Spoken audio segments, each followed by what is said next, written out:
에스겔서 14장 뒷부분을 보겠습니다.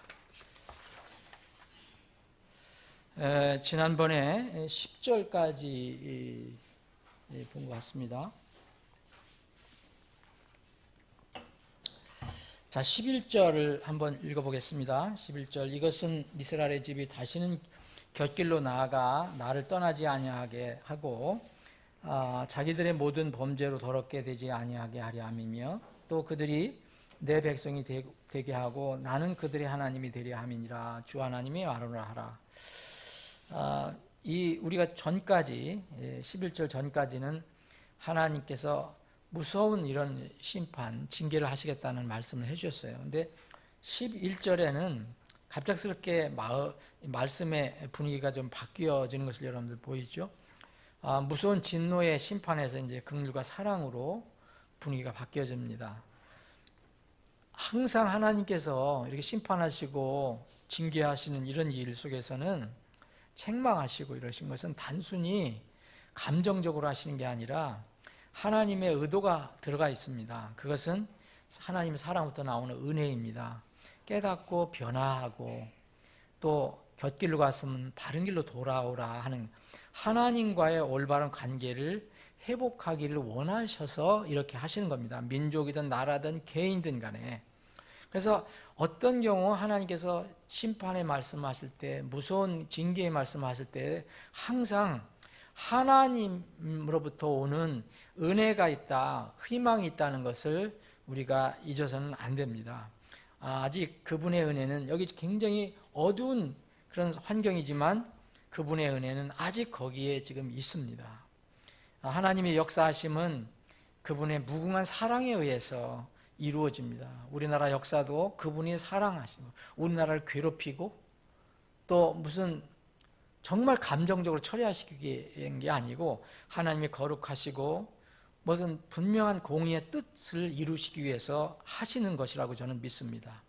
이스라엘도 마찬가지로 그렇게 완악하고 그렇게 불순종했지만 하나님이 여전히 너희들이 돌아서기만 하면 내가 준비한 하나님의 긍휼과 사랑을 받을 수 있다라고 말씀하십니다. 이스라엘의 마지막 날들, 이제 마지막 날이라고 볼 수 없지만 이제 거의 왔다고 저는 보는데, 이스라엘의 마지막 날들이 오면 거짓 대언들이 더 굉장히 심해질 것입니다.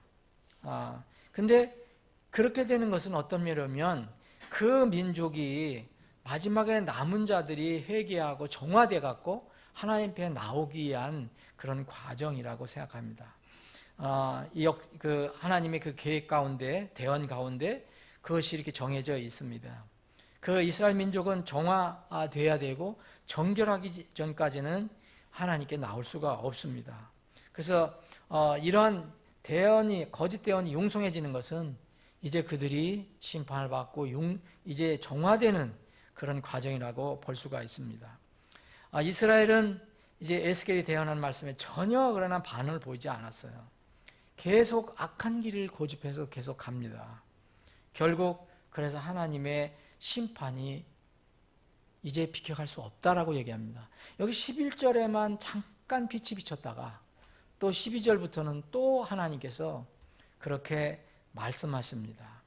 역사의 끝자락에서 이스라엘의 남은 자들은 하나님의 무서운 징계 심판을 받은 뒤 회개해서 하나님께 돌아오게 됩니다. 그래서 이 돌아오게 되면 이 사람들은 이제 하나님 백성이 되고 하나님은 그들의 하나님이 될 것이라고 주님께서 말씀하셨습니다. 이제 12절부터는 다시 무서운 징계에 관해서 말씀하시는데, 주의 말씀이 다시 내게 임하니라. 이르시되 사람의 아들아, 그 땅이 심히 범법하여 내게 죄를 지으면 내가 내 손을 그 위에 내밀고 그곳에 빵 지팡이를 부러뜨리며 기근을 그 위에 보내어 사람과 짐승을 그곳에서 끊으리라. 비록 노아, 다니엘, 욥 이 세 사람이 그 안에 있다 할지라도 그들이 자기 의로 자기 혼만 건지리라. 주 하나님이 말하노라. 가령 내가 해로운 짐승들로 하여금 그 땅을 지나다니게 하므로 그것들이 그 땅을 망치고 황폐하게 하여 아무도 그 짐승들로 인해 지나다니지 못한다 하자. 비록 이 세 사람이 노아, 다니엘, 욥입니다. 이 세 사람이 그 안에 있다 할지라도 내가 살아있음을 두고 맹세하노니 그들이 아들, 딸들은 건지지 못하고 오직 자기만 건지리려니와 그 땅은 황폐하게 되리라. 주 하나님이 말하노라. 가령 내가 칼을 가져다가 그 땅에 임하게 하고 말하기를 가라 그곳을 그 땅을 지나가라 하여 내가 사람과 짐승을 그곳에서 끊는다 하자. 비록 이 세 사람이 그 안에 있다 할지라도 내가 살아있음을 두고 맹세하노니 그들이 아들, 딸은 건지지 못하고 오직 자기만 건지리라. 계속해서 반복해서 주님께서 말씀하십니다. 주 하나님이 말하노라. 가령 내가 그 땅에서 역병을 보내고 내 경로를 그 위에 피 가운데 쏟아 사람과 짐승을 그곳에서 끊는다 하자. 비록 노아, 다니엘, 욥이 그 안에 있다 할지라도 내가 살아있음을 두고 맹세하노니 그들이 아들, 딸은 건지지 못하고 오직 자기 의로 자기 혼만 건지리라. 주 하나님이 말하노라. 여기까지 보겠습니다. 여러분, 이거 지금 길게 읽었지만 공통적인 이야기는 이겁니다. 다른 사람이 경건하다고 해서, 다른 사람이 믿음을 가지고 있다고 해서, 다른 사람이 의롭다고 해서 내가 믿음이 없으면 나에게 소망이 절대 될 수 없다는 겁니다. 주님은 노아, 다니엘, 욥 세 사람을 소개하시면서 변할 수 없는 견고한 영적 원리를 다시 한번 우리에게 소개해 주시고 계십니다. 대홍수가 일어나기 전에 하나님의 뛰어난 증인이 있었어요. 그 사람이 노아입니다. 정말 노아는 의인이라 했어요. 경건하고 헌신적인 노아 같은 사람. 이 사람도 자기 아들, 딸을 자기 의로, 자기 의 때문에 자기 아들, 딸을 건져낼 수 없다는 거예요. 바빌론의 포로로 끌려간 어려운 시기에 장차 하나님의 사역에 놀랍게 쓰임을 받는 사람이 있었어요. 다니엘입니다. 다니엘은 엄청난 극심한 고난을 받았어요. 거의 죽음 직전에서 살아나고 했습니다. 또 하나의 사람, 욥은 정말 당대의 최고의 의인이라고 했던 욥은 인생의 고난을 가장 리얼하게 체험했던 사람 중에 한 사람입니다. 이 세 사람이 노아, 다니엘, 욥 이 세 사람이 힘을 합해서 하나님이 정해지신 심판을 이제 이스라엘로부터 멀리 피하게 해줄 수 없다는 겁니다. 그들이 아무리 기도한다 하더라도 그들은 자신들의 의로 자기들은 건질 수 있지만 그들이 기도하는 대상은 건질 수 없다고 말하는 것입니다. 노아는 하나님의 말씀을 전해갖고 홍수로부터 자신도 구원을 받았고 또 이 말씀에 순종한 7 식구들을 구원했습니다. 근데 이 대단한 하나님의 사람도 지금 에스겔 시대에 와 있다면, 이스라엘 가운데 와 있다면 하나님의 말씀을 전했더라도 아무도 이들을 구원시킬 수 없다. 왜냐하면 노아는 아무리 개인적으로 믿음이 크더라도 이들이 믿음을 가져야 하는데 이들은 믿음을 갖지 않았기 때문이라는 것입니다. 욥도 마찬가지입니다. 욥이 대단한 하나님의 사람이었지만 멸망이 직전에 지금 타락한 예루살렘에서 그가 와서 의로운 생활을 하고 의를 얘기해도 그때 예루살렘에 있었더라도 이 예루살렘은 너무 패역했기 때문에 이 욥의 말을 듣지 않았을 것이라는 것입니다. 이것은 이제 개인의 어떤 문제를 얘기하지만 또 하나는 그때 당시에 이 이스라엘의 예루살렘 사람들은 참으로 강팍했다. 정말 강팍했다라는 것을 암시해 주고 있습니다. 이 세 사람은 각자 자기 자신의 의로 자기들은 하나님부터 인정받고 구원받고 세움을 받았습니다. 그런데 자기의 의로는 다른 사람을 살 수 없다는 것입니다. 그래서 우리가 전도하고 복음을 전하는 이유가 바로 거기에 있는 겁니다. 로마 카톨릭은 내 의를 다른 사람에게 전가시킬 수 있다고 지금도 가르쳐주고 있어요. 내가 다른 사람은 어떻게 그 하나님을 안 믿고 또 혹시 믿음이 약하더라도 내가 큰 공적을 쌓으면 나중에 그 사람에게 넘겨줄 수 있다고 얘기합니다. 이것은 정말 거짓말 중에 거짓말입니다. 이게 지금 이 말씀을 보셔도 여러분 알 수 있을 것입니다. 아무리 의롭고 또 다른 사람을 위해서 어떤 노력을 하더라도 다른 사람의 영혼은 우리가 직접 살릴 수 없다는 것입니다. 자신의 영혼에 대한 책임은 타인이 질 수가 없다는 겁니다. 그래서 다 개인적으로 믿고 구원을 받는 겁니다. 이 구절과 지금 읽은 구절과 비슷한 구절이 이 눈물의 선지자가 기록한 예레미야에도 있어요. 똑같은 상황이잖아요. 에스겔은 지금 이 바빌론에 와 있는 거고 예레미야는 지금 거기 땅에 있는 거예요. 이스라엘 땅에. 거기서 예레미야 7장 16절에 보면 이런 말씀이 있어요. 그러므로 너는 이 백성을 위해 기도하지 마라. 예레미야한테 얘기하는 겁니다. 이미 정해졌다. 하나님께서. 너는 이 백성을 위해서 기도하지 말고 그들을 위해 소리 높여 부르짖거나 간구하지도 말고 내게 중재하지도 말라. 내가 내 말을 듣지 아니하리라 했어요.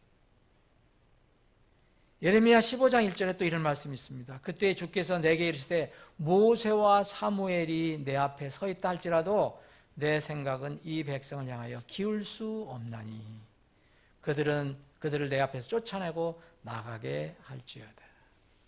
오늘 여기 에스겔에서는 노아, 다니엘, 욥 정말 위대한 사람들이죠. 그런데 예레미야는 또 누구예요? 하나님께서는 예레미야에게 뭐라냐면 예레미야 그리고 모세, 사무엘이 내 앞에 있다 하더라도 내가 이 백성 심판하는 일을 지금 끝낼 수 없다. 취소할 수 없다 얘기합니다. 여러분 예레미야하고 모세, 사무엘은 무엇으로 유명합니까? 공통점이 있다면 뭡니까? 뭐 큰 능력도 행하고 모세는 표적도 행하고 뭐 그랬습니다. 그런데 이 세 사람은 중보 기도에 능력이 있었던 사람입니다. 중보 기도하는 사람들. 이 모세는 중보 기도를 얼마나 많이 했는지 여러분들 아시죠? 이스라엘 백성들이 하도 속을 많이 썩였기 때문에. 이런 출애굽기 32장에 보면 금송아지를 만들었잖아요. 이스라엘 백성이. 그래서 하도 하나님이 속이 상해서 이 모세한테 얘기합니다. 내가 이들을 완전히 진멸시키겠다. 그리고 모세 너로부터 큰 민족을 다시 만드시겠다 그랬어요. 이렇게 말씀하셨어요. 그런데 이 말씀을 들은 모세는 하나님께 매달렸습니다. 그 재앙을 뜻을 돌이켜달라고. 그래서 이 출애굽기 32장 31절을 보면은 그들의 죄를 용서해달라고. 그렇게 하지 않으시려면 원하겠는데 기록하신 주의 책에서 나를 지워버려 달라고까지도 얘기했습니다. 대단한 중재하는 그 중보 기도의 용사입니다. 근데 주님께서 이 모세의 기도를 들어주셨거든요. 정말 못 이기는 척 하시고 들으신 건지 들어주셨어요. 여러분 민수기에 보면은 여러분 그 정탐꾼 사건 여러분 아시죠? 여호수아 갈렙 이외에는 전부 10명은 이상하게 보고를 해갖고 이스라엘 회중들이 전부 난리를 피웠어요. 그래서 하나님께서 이제 진노하셔서 역병으로 그들을 쳤습니다. 그러시면서 뭘 하셨냐면 이 모세에게 뭘 하냐면 너로부터 그들보다 더 크고 강한 민족을 다시 만들어주겠다는 말씀하셨어요. 그런데 모세는 다시 엎드렸습니다. 주의 크신 긍휼에 따라 이 백성은 불법을 용서해달라고. 주님께서 나중에 내가 내 말에 따라 용서하노라 그랬어요. 용서하셨어요. 여러분 사무엘상에 보면 이 사무엘이 오늘 나왔잖아요. 사무엘, 모세, 사무엘, 예레미야 나왔잖아요. 이제 모세가 지금 모세의 경우 2번 말씀드렸습니다. 사무엘은 왜냐? 사무엘 여러분 미스바에 모여서 이제 이스라엘 자손들이 모여 있을 때 블레 사람들이 공격을 해왔습니다. 근데 백성들이 이제 사무엘에게 매달립니다. 우리를 위해서 하나님께 쉬지 말고 기도해달라.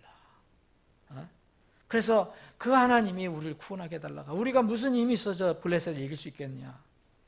그런데 여러분 사무엘상 7장 읽어보시면 사무엘이 주님께 간절히 부르짖었더니 주께서 그의 말을 들으셨더라 그랬어요. 그래서 어떻게 하셨는지 아시죠? 천둥을 쳐갖고 천둥으로 블레셋을 완전히 괴멸시킵니다. 내쫓으십니다. 하나님께서 이렇게 들어주셨어요. 그런데 왜 지금 안 들어주신다는 겁니까? 아니 그렇게 들어주셨는데 모세의 기도 들어주시고 사무엘의 기도 들어주시고 예레미야의 기도 들어주시고 여기에 다니엘 노아 다 들어줬어요. 모세 기도 다 들어주셨는데 왜 지금은 안 된다고 이렇게 반복적으로 그것도 한 번도 아니 3번씩이나 얘기하십니까?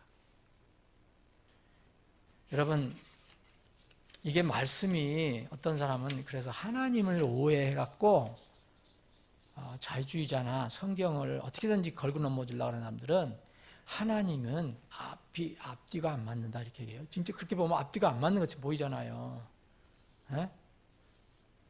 그런데 여러분 또 다른 영적인 원리가 있어요. 성경에는 뭐가 있냐면 때와 시기의 문제가 있습니다. 그럼 때와 시기의 문제. 하나님께서 지극히 사랑하시고 귀하게 쓰시던 하나님의 사람들이 하나님께 간구를 해도 들어주시지 않는 것은 무엇 때문입니까? 하나님이 변덕스러워서? 그때는 들어주고 지금은 안 들어주고 그때는 헌물이 많았고 지금은 헌물이 적어서? 그게 아닙니다. 하나님은 때가 있어요. 하나님의 때가 있습니다. 여러분 보시면 의인 10사람이 있어도 10사람만 있어도 소돔과 고모라 안 망했습니다. 하나님 그렇게 말씀하셨어요. 근데 의인 한 사람이 거기 버티고 있었어요. 롯이라는 의인 한 사람을 인해서 소돔과 고모라를 유보하는 시간이 있었어요. 시간이 있었다는 거예요. 그런데 하나님이 때가 딱 되니까 그건 아무도 몰라요. 그 때가 언제인지. 롯을 끄집어냅니다. 그리고 심판하십니다. 이게 하나님의 때입니다. 지금 이 세상 악을 정말 그대로 놔두고 계시는 거 아니에요. 때와 시기가 있는 겁니다. 우리는 그래서 우리는 절대 절망할 필요가 없어요. 지금 이 세상의 온갖 악, 이걸 어떻게 우리 힘으로 어떻게 우리가 이길 수 있겠어요, 지금? 그런데 하나님의 결정적인 때가 앞으로 있다는 겁니다. 이때는 아무도 거부할 수도 없고 피할 수도 없어요. 그래서 피조물인 사람들은 이 하나님의 때가 오기 전에 돌아서야 하는 거예요. 하나님께 돌아서라고 그랬잖아요. 그런데 돌아서지 않는 거예요. 하나님 때가 됐어요. 그래서 때가 이르기 전에 문제를 해결해야 합니다. 우리가 살고 있는 이 지상에 지금 살고 있는 목표 중에, 삶의 목표 중에 하나가 이것입니다. 이 때가 이르기 전에, 하나님의 돌이킬 수 없는 그 때가 이르기 전에 우리는 일을 해야 돼요. 그 때가 오면 우리는 더 이상 일할 수 없죠. 전도 3장에 보면 하늘 아래 모든 일에는 시가 있고 모든 목적항에는 때가 있다고 그랬어요. 그래서 하나님께서 심을 때가 있고 뽑을 때가 있고 날 때가 있고 죽을 때가 있다고 얘기하셨습니다. 이거 때 누가 만듭니까? 누가 정합니까? 여러분, 우리가 지금 중보 기도합니다. 우리가 전도합니다. 우리가 여러 가지 사역을 놓고 기도합니다. 근데 우리의 중보기도가, 우리의 사역이 더 이상 효력이 없을 때가 미래의 한 역사의 시점에 있다는 겁니다. 그게 다가오고 있는 겁니다. 물론 그때는 아무도 알지 못합니다. 누가 알겠습니까? 그런데 분명한 것은 때가 도래한다는 겁니다. 거짓 대언자들은 예루살렘은 멸망하지 않을 것이다. 바벨론은 물러날 것이다. 여전히 미래형이었어요. 그런데 하나님께 지금 말씀하실 때는 이제 정해졌어요. 돌이킬 수가 없어요. 때가 도래한 겁니다. 그래서 우리는 이 하나님의 때가 오기 전에 일하고 섬기는 거예요.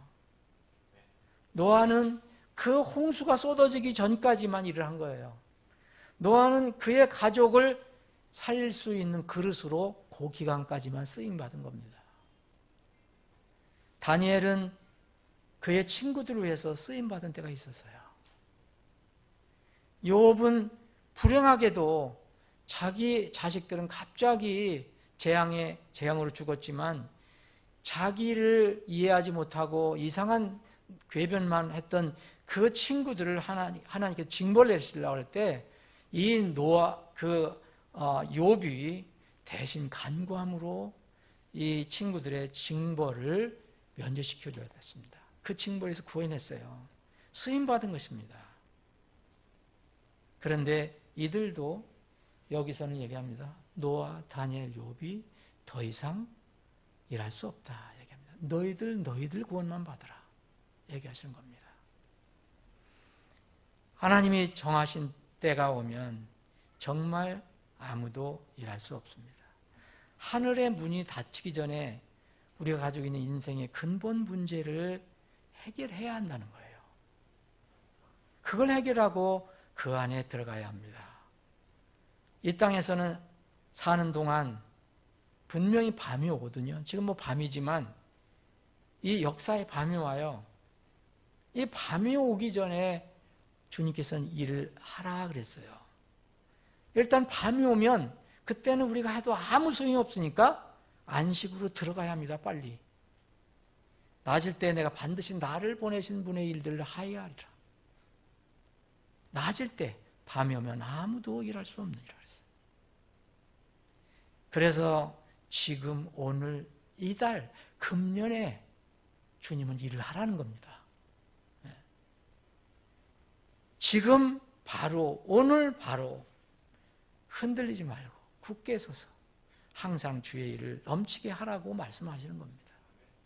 우리가 늘 죽을 때까지 어느 기한도 없이 땀 흘리고 고생하는 게 아닙니다. 다니엘은 예루살렘에서 아무 성과를 얻지 못하고 바벨론을 포로로 잡혀갔어요. 그러나 그가 바벨론에서 하나님 말씀을 전할 때 그것을 들은 사람들이 있어요.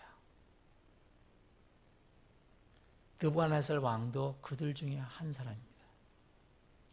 이 다니엘서를 보면 느부갓네살 왕은 분명히 구원받은 사람인 것으로 보입니다. 지금 이 시대에 있는 정말 이 시대에 사는 사람들 중에서 하나님 말씀을 가감하지 않고 그대로 믿고 받아들이는 성도들이 과연 얼마나 있을까? 하나님 말씀에 귀를 기울이는 성도들이 얼마나 있을까? 저는 많지 않을 거라고 저는 생각합니다. 주님께서 이런 말씀하셨어요. 그때 당시에 니느웨 사람들하고 남방 여왕 시바 여왕이 얘기를 했어요. 이 니느웨 사람들은 이 나중에 복음을 전해 듣고 회개를 했습니다. 그런데 또 나중에는 다 멸망당했어요. 일찍으로 구원받았지만. 이 시바 여왕은 솔로몬을 찾아간 사람이에요. 솔로몬을 찾아가서 그 장대한 영광스러운 모습을 본 사람이에요. 근데 주님께서 마태복음 10장에 보면 그 시대에 불신하는 사람들, 이 시대도 마찬가지일 겁니다. 특히 종교인들. 마지막 때는 니느웨 사람들과 남방 여인 이 여왕이 시바 여왕이 이 세대와 함께 같이 죽을 그 시대와 함께 일어나서 그 시대의 사람들을 정죄할 거라고 그랬습니다. 어디가 더 믿음이 있다는 얘기입니까?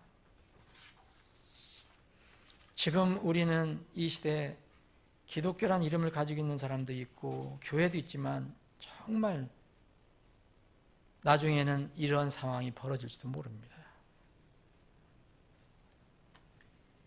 21절부터 23절까지는 네 가지 재앙이 기록되어 있어요. 주 하나님이 같이 말하노라 내가 나의 네 가지 혹독한 심판, 칼, 기근, 해로운 짐승, 역병 예루살렘을 보내어 사람과 짐승을 그곳에서 끊을 때에는 얼마나 더 그러하겠느냐. 그럼에도 보라 그 안에는 남은 자들이 남아있어 나아오리니 곧 아들 딸이라. 보라 그들이 너희에게 나아오리니 너희가 그들의 길과 행위를 보며 또 내가 예루살렘에서 가져온 재앙 곧 내가 그곳에 가서 가져온 모든 것에 대하여 위로를 받으리라.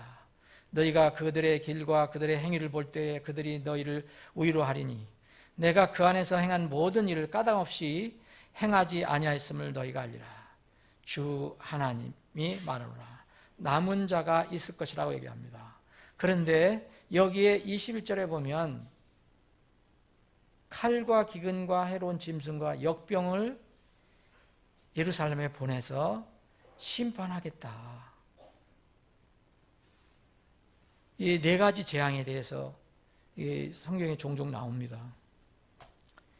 칼은 이제 외침, 외부의 적과의 전쟁에서 이제 칼로다가 무기로다가 이제 살해되는 걸 말하는 거고, 기근은 말 그대로 식량이 없어 굶어 죽는 걸 얘기하는 거고, 해로운 짐승, 해로운 짐승은 실제 동물도 짐승이 있을 수도 있고요. 또 이제 이것을 비유적으로 얘기한다면 사나운 이교도 민족을 때로는 짐승이라고도 했어요. 다니엘서 7장에 보면 짐승이라고 표현을 했거든요. 그리고 역병 쓴다. 이게 이 네 가지는요, 이 계시록에도 나와 있습니다. 계시록 6장에 보면 거기 네 가지 말이 나오잖아요. 봉인이 뜰 때마다 나오는 흰 말, 붉은 말, 거물 말, 그리고 창백한 말. 비슷합니다. 그리고 이것은 이제 레위기 26장에 미리 예언이 됐던 거예요. 26장 26절에 보면. 저는 여기서 이 네 가지 중에서 기근을 한번 생각해 보기를 원합니다. 칼도 무섭고 해로운 짐승도 무섭고 역병도 무섭습니다. 그런데 이 식량은 참 무서운 거예요. 여기에 13절에 보면 사람의 아들아 그 땅이 심히 범법하여 내게 죄를 지으면 내가 내 손을 그 위에 내밀고 그곳에 뭐를 부러뜨린다 그랬습니까? 빵 지팡이를 부러뜨리려니 그랬어요. 기근을 그 위에 보내어 사람과 짐승을 그곳에서 끊으리라 그랬어요. 빵 지팡이를 부러뜨린다는 건 뭘 얘기합니까? 우리가 나이가 들면 지팡이를 의지하잖아요. 의지하는 거예요. 꼭 나이 들어서만 이렇게 지팡이를 얘기하는 게 아니라 뭐를 의지하는 것이 있는데 그것이 뭐냐? 빵지팡이라는 거예요. 우리가 사람이. 여러분 빵지팡이 의지하고 지금 살고 있어요. 내일 아침에 일어나서 또 밥 드셔야 돼. 내일 굶으면 안 돼. 잘못하면 죽는다 그래. 나 살리라 그래. 빵지팡이를 부러뜨리게 됐다는 거예요. 의지하는 게 없어져 버려요. 이게 양식이 무섭습니다. 마지막 시대에 가장 무서운 거라고 저는 생각해요. 이게 이 이스라엘이 굶어 죽는 것이 하나님의 공의의 심판 중에 하나였어요. 그런데 한번 잘 생각해 보세요. 여기에 빵 지팡이를 부러뜨린다고 그랬어요. 누가 부러뜨립니까? 하나님이 부러뜨리시겠다는 거예요. 사랑하는 여러분, 누가 여러분들의 양식을 공급합니까? 임예솜 누가 밥 해줘? 누가 밥 해줘? 그래 엄마가. 임예찬 누가 밥 해줘? 엄마가. 김서훈 누가 밥 해줘? 엄마가 아빠가 안 하니까 다행이다. 엄마가 밥은 해줘요. 그런데 양식은 엄마가 공급해 준 게 아니에요. 누가 날마다 먹을 일용할 양식을 공급합니까? 아버지 하나님께 기도할 때 예수님 뭐라 했습니까? 우리가 기도하라 그랬잖아요. 날마다 일용할 양식을, 일용할 빵을 주시옵시고 그랬어요.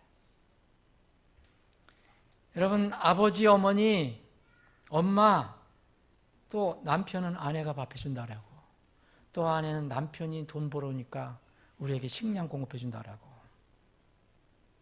그런데 아버지, 어머니, 남편, 아내가 공급해 주는 거 아닙니다. 그냥 단순히 그분들은 주님께 쓰시는 중간 배달자 뿐이에요. 택배하는 사람들이에요. 그러면 동네 가게, 마트에 가면 뭐 음식 많이 살 수 있는데, 그냥 동네 가게나 마트가 공급해 주는 것도 아니에요. 거기는 그냥 하나님께 쓰시는 유통 장소예요.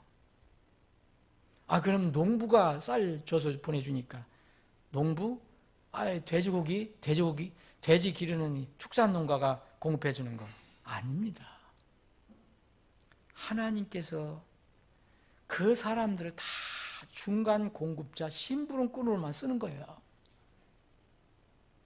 여러분, 주님께서 모든 곡식이 자라고 각 가축을 키우는 이 땅 위에 주님께서 손을 얹으시면 끝이 나는 겁니다. 이게 마지막 때예요. 자, 그 위에 내밀고 그곳에 빵 지팡이를 부러뜨리면 기근을 그 위에 보낸다 그랬어요. 여러분, 그렇게 되면 이 땅에 있는 모든 사람의 음식, 식량, 짐승의 식량 다 끊어집니다. 이스라엘이 그런 경험을 했어요. 이것이 마지막 때 하나님께서 우리에게 얘기해 주신 거예요. 심판의 방법은 뭐 새로운 것만 나타나는 게 아니라 옛날에 쓰던 걸 또 쓰시잖아요. 가장 비참한 상황이 먹을 것이 없는 거예요. 굶어 죽는 거예요. 여러분, 북한 동포들이 먹을 거 없어서 고통받는다는 거 여러분 얼마나 체험을 하는지, 얼마나 느껴주시는지 모르지만 정말 그 사람들 얘기 직접 들어보면 정말 못 먹는 것이 이렇게 비참한 거구나 알게 됩니다. 몸을 팔아서라도 빵을 구해요, 그 사람들은. 가장 비참한 상황은 먹을 것이 없어 굶어 죽는 겁니다. 이것이 바로 이제 마지막 때에 하나님께서 적그리스도를 통해서 허락하신 그 방법이에요. 여러분, 계시록 6장 6절에 보면 셋째 봉인을 뗄 때 검은 말을 탄 자가 나요. 검은 말은 이제 사망을 의미하는 건데, 근데 그런 상황이 어떻게 되는지 아세요? 얼마나 식량이 부족했으면 1데나리온의 밀 한 대라고 했어요. 1데나리온의 보리 한 석대다. 보리는 아주 싼 거, 요새는 비싸지만 그걸 의미하죠. 밀이 더 좋은 거고, 이 사람들에게는. 하루 온종일 땀 흘려서 이렇게 일했는데 품값이, 지금 하루 품값이 뭐 10만 원이라면 밀 한 대밖에 못 산다는 거죠. 더 심할 겁니다. 그래서 계시록 13장 10절에 보면 표나 그 짐승의 이름이나 그 이름의 숫자를 가지고 있지 않은 자에게는 아무도 사거나 팔지 못하게 한다는 거예요. 이게 가장 비참한 겁니다. 먹지 못할 때, 굶을 때,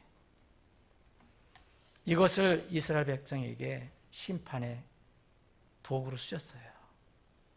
칼과 기근과 해로운 짐승과 역병을 예루살렘에 보내요. 사람과 짐승을 그곳에서 끊을 때 얼마나 더하겠느냐, 얼마나 큰 심판이겠냐. 이런 심판이 여러분 똑같이 앞으로 일어납니다.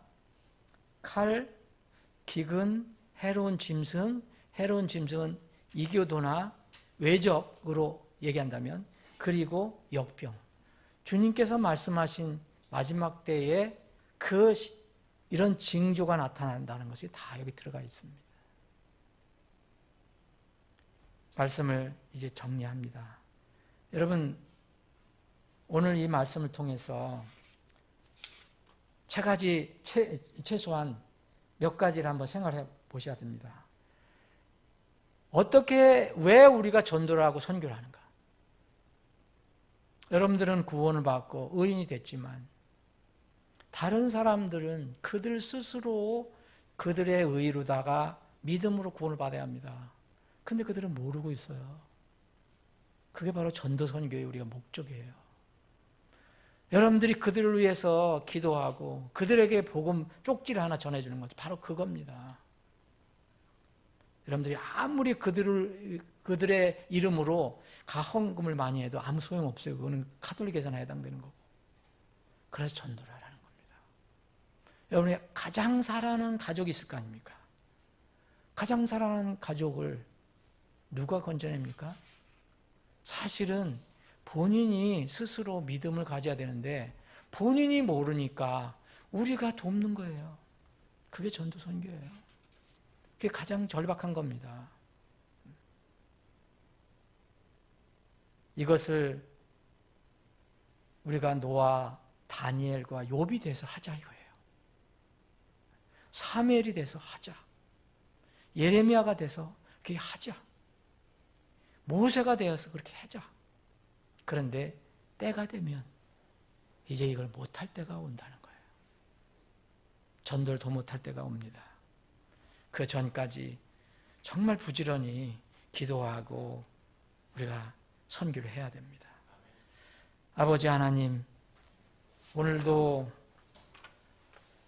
저희들에게 믿음을 주셔서 하나님 집에 모여 정말 우리 마음속에 있는 여러 가지 기도 제목을 간절히 주님께 아뢰는 시간을 갖게 해주셔서 감사합니다.